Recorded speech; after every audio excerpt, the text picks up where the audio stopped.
your attention, for example, is mediated by unconscious forces. And you know that perfectly well. And this is another Freudian observation.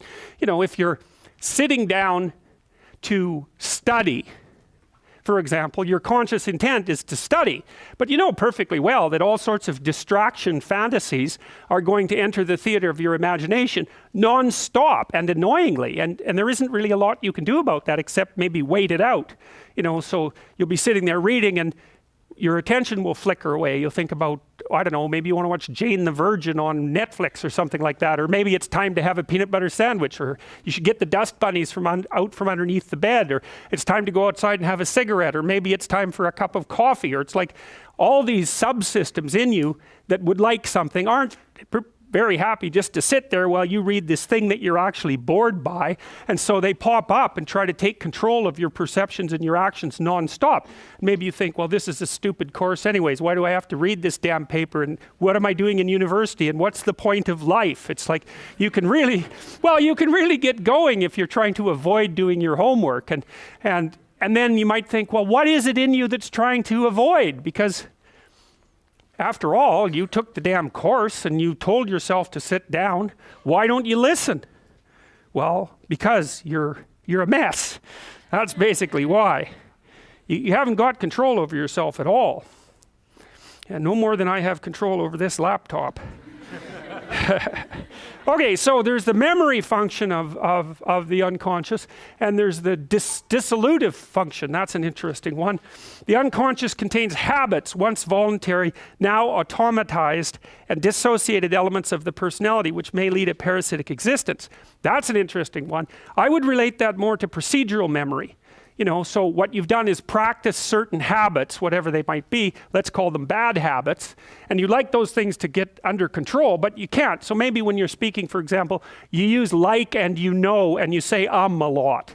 And you've practiced that, so you're really good at it. And you'd like to stop it, but you don't get to because you've built that little machine right into your being, right? It's neurologically wired. And it's not under conscious control. And anything you practice becomes that.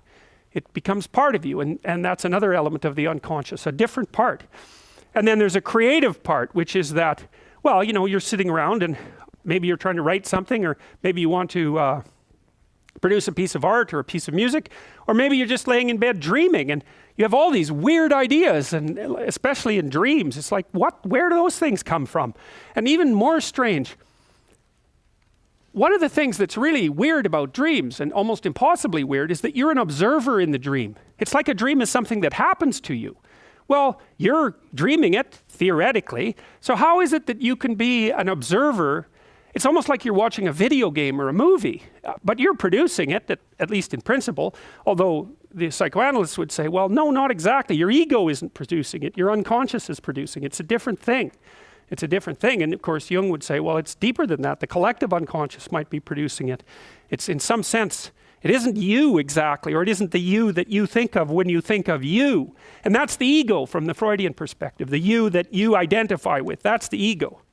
And outside of that is the unconscious. The id, that's more the place of impulses. And you could think about those as the biological subsystems that can derail your thinking, right? And that govern things like hunger and sex and aggression and your basic instincts is another way of putting it. And it's a reasonable way of thinking about it because these are subsystems that you share with animals. You share them certainly with mammals. You share most of them with reptiles. You share a lot of them with amphibians, and even going all the way down to crustaceans. There's commonality, for example, in the dominance hierarchy circuits. And so these are very, very old things. And the idea that you're in control of them is, well, you're not exactly in control of them. And I would say the less integrated you are, the less you're in control of them, and the more they're in control of you. And that can get really out of hand, you know. You can be, like with people who have obsessive compulsive disorder, for example, which seems to be, I would say, the dissolutive elements in some sense of the unconscious, the way that it's portrayed here. Poor people with obsessive compulsive disorder, they can spend half their time doing things that they can't really control, and they have very strong impulses to do them. And it's very hard on them to block them, you know. They'll almost panic if those things are blocked. And then you have people with Tourette's syndrome, you know, that they'll be doing all sorts of weird dances and spouting off obscenities, and and imitating people without being able to control it, and sometimes a little bit of antipsychotic medication can dampen that down, but it's as if there are these autonomous semi-spirits inside of them that grip control over their behavior and make them do things. And you know, you find that to some degree in your own life, because maybe you've become very attracted to someone, even maybe you don't want to be attracted to the person, and then you find yourself, you know, texting them when you know perfectly well that you should be going to bed, and you know, you're in a grip of something, and you can't control it, and that's all part of the unconscious and all part of what Freud was studying.